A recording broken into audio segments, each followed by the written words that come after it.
Welcome back, YouTubers, on this Thursday evening for another TNA Impact Wrestling review of us, the British Fist. Good, on the day which we knew that there was a big spoiler happening tonight, didn't we, NJ, on Free TV? I am Mr. Parkin, your reviewer here, and your other reviewer for tonight, it's NJ. What's up? Doing a special What's Up for you on this Thursday evening in spite of this impact. Make sure you guys subscribe up above, like this video, and get your thoughts on this show, because I'm pretty sure you guys will have some strong thoughts in that comment section below. And actually contact us in the links in the description box below. Indeed. Right, let's just get straight onto this. This was live from Macon, Georgia, so they're out at the Impact Zone this week, and we opened up with none other than the TNA World Heavyweight Champion, James Storm, who comes out and cuts a little promo. Pretty good. Yeah, he gets straight to the point. He says his stuff, and he calls out Bobby Roode. Yeah, he calls out Bobby Roode, and basically they make a good job of putting each other over. No, you're better. No, I'm better. No, you're better. No, he's better. That was quite good. You know, Roode said that he was happy for Storm when he beat Angle. I'm like, really? You're not like slightly jealous because you couldn't get the job done and he could? No, okay, but this was short. It was 11 minutes long. It was short and to the point. It helped hype up their match later tonight. So I thought this was a good opener. For an opener, we opened up the right person because after his win against Angle, it makes sense.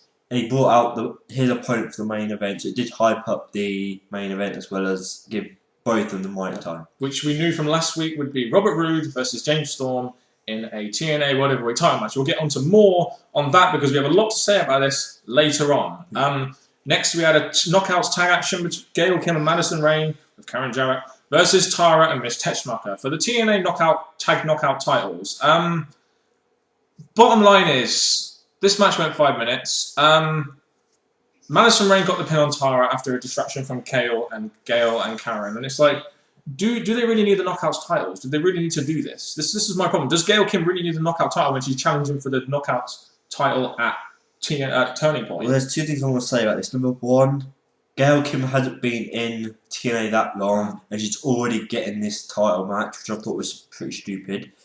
And the fact that she's getting this TNA knockout one as well, it's kind of telling us that she's not going to win now because she's already the knockout tag. So I think it's pretty much spoiled it. But I don't know why there are now knockouts. Any Madison Rayne winning any title to me is a bad thing. So you know, I don't really see why they've done this or why they needed to put the knockouts tag titles, which are worthless anyway, on a Gail Kim. But I guess we'll move on. In the next segment, we had Garrett Bischoff with no entrance. Calling out Garrett Bischoff because he wants to apologise. And it's like, well, do we have to see this again? We've seen this in the last 2 weeks. And we found out later tonight that it wouldn't even lead to a pay-per-view match. It was leading to a match on free TV. You know, and it was like, you're doing all this to not even hype up a pay-per-view match. And the pay-per-view time this time could have been done really elsewhere for the pay-per-view. Well, it would have been a good idea to hype up the pay-per-view, but there's basically... He does give his apologies for each thing, named each thing. He says, apologise, I didn't do this to you sooner. And then he just whacks him down. Yeah, he whacks him down. And all I can say is, at least it was short. Garrett Bischoff wasn't that great on the mic, but at least it was short and to the point. And they had like this segment, a couple of, like 2 backstage segments. And we find out there's going to be a match next week. It's going to be like Flair and Bischoff. No, it's going to be someone of Bischoff's choosing against Garrett Bischoff. If Garrett Bischoff wins, then Sting can rewrite Eric Bischoff's contract. Why he just doesn't fire him in the first place, I don't know, because he now controls the company. You know, yeah, so I don't really know what to say about this segment. I don't really care about this. Well, the way I look at it, it's all big build-up to just basically him getting a wrestling contract to become a new wrestler in TNA. But other than that, again, I just don't really care. Just why are you doing this instead of you're wasting precious pay-per-view hype time here? We then have a whole segment of backstage segments from advert to advert, which is very underwhelming. We first have a backstage segment where Eric Bischoff wants the match of his son, and Sting says he'll go try to sort something out. Then we have another segment which involves Daniels and RVD, where RVD attacks Daniels because he beat AJ Styles twice. And then we're kind of getting a tease of a pay-per-view match between the two, I guess, after what's been said, because he said he'll see him at Turning Point. You know, I just don't understand why, when TNA are out of the Impact Zone, why they have so many backstage segments like this in a whole... Why not show the fact that you're in Macon, Georgia, and have an in-ring segment or something just better than the whole clusterfuck of backstage segments? Just saying. Again, with Daniels, I'm getting more and more... Don't really care what he's got to say now because, again, his matches with AJ are good, but this Van Dam one, I just don't really care. Well, it looks like it'll be at the pay-per-view, so... Yeah. But then now Jesse Sorensen, who got no entrance because TNA spent too much time trying to hype up their bloody Black November Sunday, whatever the fuck it is, t-shirts, versus Austin Aries in a non-title match. Okay, so we have Kid Cash on commentary. He does a decent job talking about like the fact that he hates Sorensen. He's a young guy. He doesn't have anything. Doesn't deserve to be in this business. And throughout this whole thing, I was thinking, my God, is it me or is what was the point in Austin Aries even being there? Like, it looks like they're gonna have a triple threat match at the pay-per-view, but it looks like you're gonna have a rivalry there with Kid Cash and Jesse Sorensen, and Austin Aries is kind of like the odd man out. Kind of reminds me of the old Kurt Angle Triple H Rock match at SummerSlam 2000. Well, the thing about this match is, again, I thought it was quite horrible. You see that the match, Austin Aries was the possibility to win this match, and he had silent commentary that could have helped him. And to be honest, I just really didn't like it. I don't understand why this match ended clean, especially when you have your X Division champion. You know, you've got a guy there who can interfere, who can cause a DQ, who can cause a distraction to allow Austin Aries to get the win while not letting Jesse Sorensen look that weak. So why don't you do it that way rather than making Jesse Sorensen roll up Austin Aries? It just doesn't seem like the best way to hype up a possible pay-per-view match, even though we're probably going to be getting a triple threat between these three. We will. Just could have been booked differently. But the way this was booked, to be honest, if they do have a match, a triple threat, I just really couldn't care. It just weren't done nicely tonight. Robert Roode versus James Storm, backstage interview, hyping up for the match. Pretty standard interviews. I thought they should have had this before the main event, but I did like the fact that they at least put some emphasis on their interviewing backstage before they had that match later. True. And then we had the whole fucking 1 hour main event.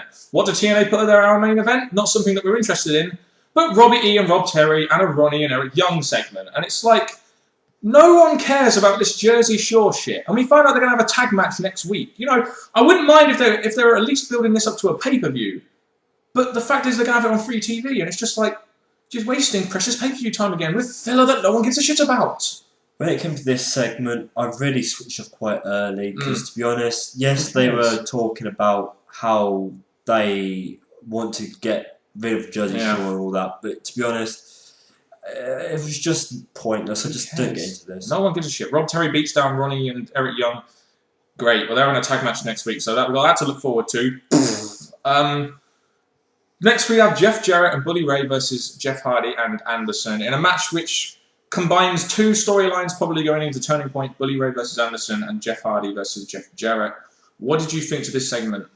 This was, to be honest, one of my favourite parts of the night because we had Bully Ray, the heel, shall I say, looking dominant throughout the match. And then you had the faces coming in with a few hits and shots here and there to make the match interesting. But again, in my opinion, it was the aftermath that actually counted to this. Yeah, I mean, Jeff Jarrett, Bully Ray, Hardy, Anderson are both pretty decent workers. It was a good tag match. I liked it. Like you said, at the end, you had Steiner interfere. They Immortal beat on Hardy and Anderson. It builds anticipation going to a pay-per-view match. Between however they're going to do it, at least it builds some anticipation. It has the heels on top, which is usually a fatal flaw in the scene of booking we see in WWE sometimes. So I did like the way they did this segment to hype up for the pay-per-view. And I'm thinking, again, we've seen it before, this Bully Ray and Anderson match, but I'm looking forward to that being able to continue. But to be honest, with the Jeff Jarrett and Hardy, I don't really care because one match. It's going to be just one match. And plus, Hardy needs his one match to prove that he's back and he's on top of his game. So hopefully, Jarrett will put Jeff over when it comes. It should just be one match. Jeff Jarrett put over Jeff Hardy and then move on his road to redemption. That's it. No 6-month fucking program. Just one match. And this match tonight, it gave us the feeling of the matches coming up. But again, so I think it did its justice. It was good part. Probably one of the better segments of the night, in my opinion. We then have a promo segment with Matt Morgan and Crimson, basically hyping up a pay-per-view match between the two.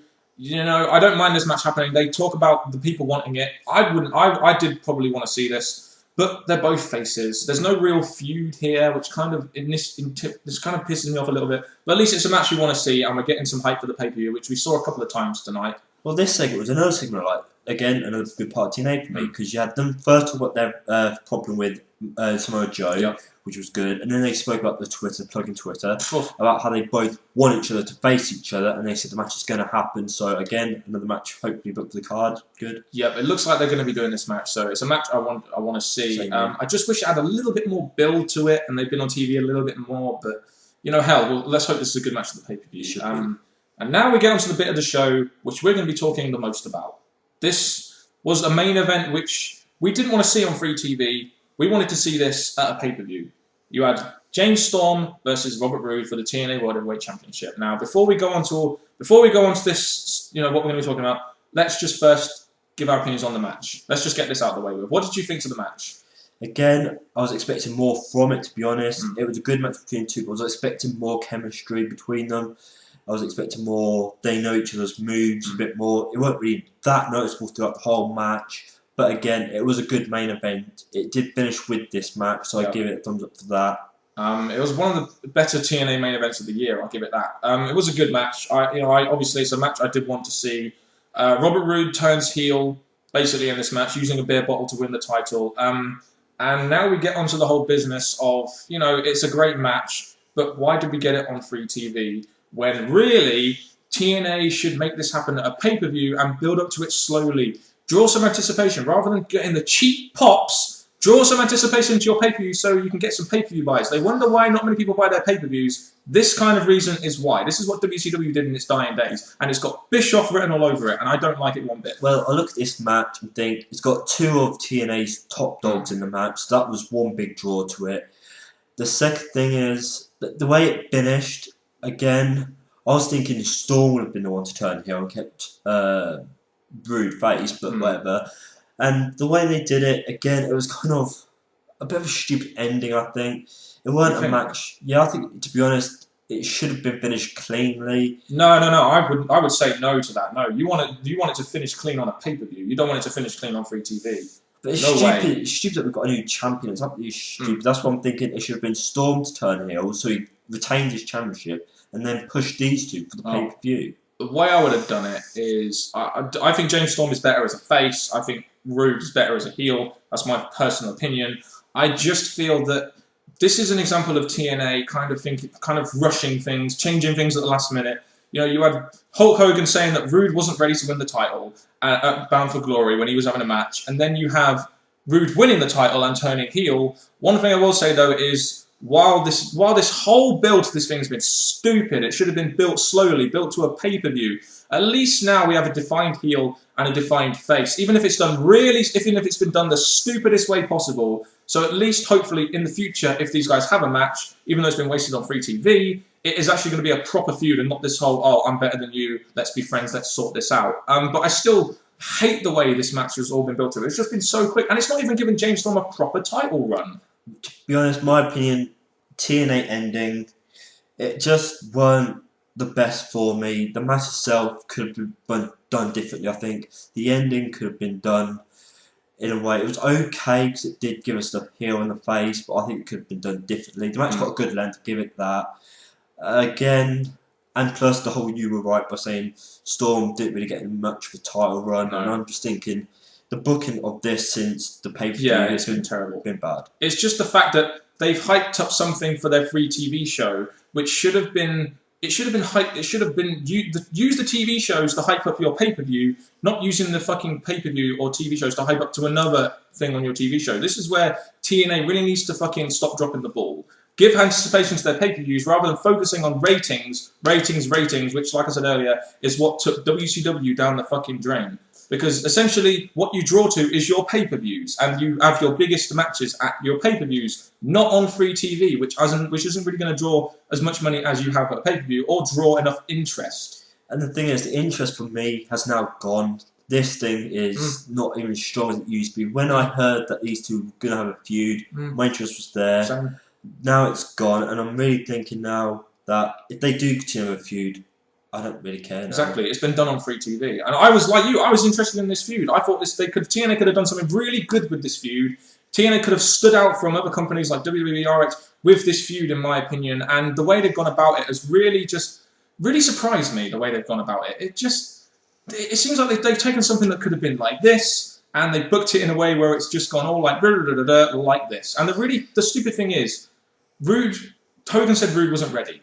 And now look who's the champion. It's just like, make up your fucking mind. At least make Roode win at the pay-per-view and then try and build something from that. Do you know what I mean? I just think TNA had too much ideas in one go. Yeah, they did. The whole Bound for Glory series, then all these ideas after the pay-per-view, Angle drop it, Storm get it, exactly. Roode get it. They had all these ideas.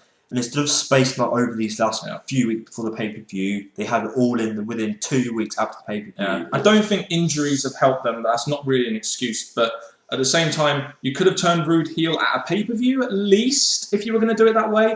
Have this match at a pay-per-view and turn Roode heel at the pay-per-view. That would have had a lot more impact and a lot more interest rather than if you'd done it on free TV. It's just, that's just my major problem with this. And like you said, the interest has kind of gone now.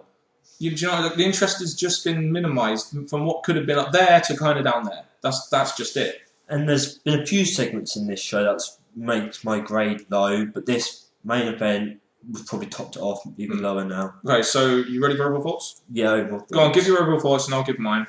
I just weren't really into this show. It was just probably the last half of the show that I was actually into when we had the Hardy match, the Crimson and Morgan, and then the main event. This last half that really got me into it. The rest of the night I just really couldn't care about.